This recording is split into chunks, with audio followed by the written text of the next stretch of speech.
Gold medal वाली बहू। सपना के पिता एक गरीब किसान थे। माँ पिता खेत में काम करते तो पीछे से सपना गांव के बच्चों के साथ हॉकी खेलती। एक दिन शाम को, सारा दिन खेलती रहती है, ये नहीं कि छोटे भाई को संभाले। माँ पता है, मैंने आज हॉकी में पास के गांव के लड़कों की टीम को हरा दिया। अरे वाह वाह मेरी बेटी, शाबाश। ये ले कर रुपया, जा जाकर टॉफी खा ले। सपना खुशी से पिता के गले लग जाती है और बाहर चली जाती है। अरे तुम इसको बिगाड़ रहे हो, मैं ना इसकी शादी ही करा दूंगी। ऐसा कैसे शादी करा देगी? हाँ, अभी तो उम्र खेलने की है। माँ बड़बड़ करती वहां से निकल जाती है। लेकिन शाम को उन लोगों के घर कुछ लोग आते हैं। अरे राम सुखिया, जरा ये तो बतलाओ, सपना के बारे में क्या सोचा है? अरे क्या सोचना है मास्टर जी, पढ़ रही है, जितना पढ़ सकती है पढ़े, फिर शादी करवा देंगे, कोई अच्छा सा गांव का ही लड़का देख लेंगे। अरे तुम तो उसके पिता हो, तुमको कुछ नहीं पता? माँ घबरा जाती है। अरे का मास्टर जी, का पता नहीं, का हो गया? हम तो इनसे पहले ही बोल रहे थे कि लड़की की जात है, संभाल लो।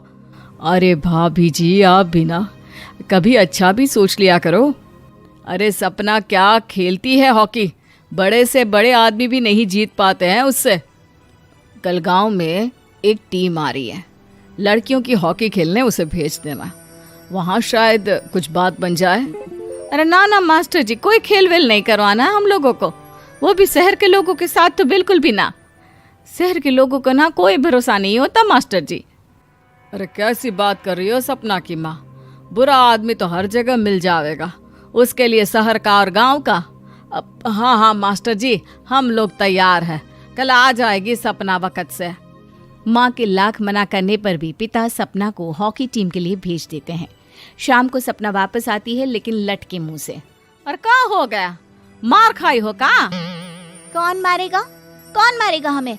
कोई मार वार खाकर नहीं आए। अरे फिर शकल पर 12 क्यों बजे हैं, बताओगी? देखो माँ, आप समझोगी नहीं, बताकर फायदा क्या है? अरे बिटिया रानी, हम तो समझेंगे ना, हमें ही बता दे। सपना पापा के गले लग जाती है। पापा, मैं ना सिलेक्ट हो गई हूँ भारत की हॉकी टीम में खेलने के लिए। अरे वाह, ये तो बहुत ही खुशी की बात है मेरे बच्चे। फिर मेरी गुड़िया काहे परेशान है? पापा, मुझे दिल्ली जाना पड़ेगा आगे की प्रैक्टिस के लिए। माँ जो सारी बात सुन रही होती है, जोर से चिल्लाती है। एक पैसा नहीं है मेरे पास, समझे? कुछ नहीं दूंगी। शादी के लिए लड़का फाइनल भी कर दिया है, कल्ले का बेटा, वो शादी कर लेगा तुमसे। सपना पिता की ओर देखती है। अरे देख सपना, खेलने दिल्ली जाना है तो सिर्फ इसी शर्त पे कि आकर कल्ले से बेटे से चुपचाप शादी कर लेगी, बोल। अरे ठीक है ना, कल्ले का बेटा तो बहुत ही समझदार है, सरकारी नौकरी है उसकी, मान गया वो तो सपना शादी कर लेगी। सपना भी धीरू, जो कि कल्ले का बेटा था, उसे जानती थी। वो मन ही मन सोचती है कि शादी तो वैसे भी होनी है, लेकिन माँ की ये शर्त मान गई तो जीवन जीने का एक मौका तो जरूर मिलेगा। हाँ, मुझे मंजूर है। हाँ, तो कल मैं उन लोगों को बुला लूं? पिता और सपना दोनों एक दूसरे को देखते हैं। अब माँ ठीक है ना, बुलाने की क्या जरूरत है, वो लोग पसंद कर रहे हैं ना मुझे, वही ठीक है। बस आप तो मेरा दिल्ली का बैग पैक कर दो। सपना दिल्ली जाती है, दिल्ली टीम के लिए खेलने के लिए। सपना खूब अच्छा खेलती है और गोल्ड मेडल जीत कर आती है। जब वो गांव आती है तो उसका जोरदार स्वागत होता है। हर कोई सपना सपना चिल्ला रहा होता है। और सपना के पापा, तुम्हारी बेटी ने तो गांव का नाम रोशन कर दिया है। गांव की तरफ से तुम लोगों को गांव में पक्का मकान और सपना को परिषद में पक्की नौकरी देने के लिए हम तैयार हैं। अरे वाह वाह, पक्का मकान, ये तो बहुत अच्छी बात है, लेकिन सपना की नौकरी नहीं चाहिए हमें। हाँ, कैसी बात कर रही हो सपना की माँ? लड़की की नौकरी रहेगी तो अपने पैरों पर खड़ी रहेगी, किसी के आगे झुकने की जरूरत ना पड़ेगी। अरे चुप रहो, हम तो नौकरी ना करते हैं, पर मजाल है कि किसी के आगे झुके हो। ना ना, हमारी बेटी नौकरी नहीं करेगी। पिता लाख समझाते हैं लेकिन माँ नहीं मानती। और फिर वो दिन भी आ जाता है जब सपना को अपने कहे अनुसार लड़के से शादी भी करनी पड़ती है। ससुराल में। ए बहू, तू रोज रोज सुबह कहाँ जाती है? घर का सारा काम निपटा कर कहाँ भागती है? माँ का घर तो पास ही है, वहीं निकल जाती है क्या? नहीं माँ जी, मैं हॉकी खेलने जाती हूँ, मुझे खेलना पसंद है। खेलना पसंद है? अरे कैसी बात कर रही है बहू, शादी के बाद तो कोई लड़की खेलती फैलती नहीं है, वो घर का काम काज देखती है। सपना कुछ नहीं कहती। वो एक रोज कमरे में अपनी अलमारी ठीक कर रही होती है कि तब सुनो, वो जो लटक रहा है ना, क्या बोलते हैं उसे? मेडल। सपना पति की बात सुनकर खुश हो जाती है, उनके पास जाती है। मैं सोच ही रही थी कि तुमने कभी पूछा क्यों नहीं। ये मेडल है, मैंने जीता है, पता है, हॉकी में।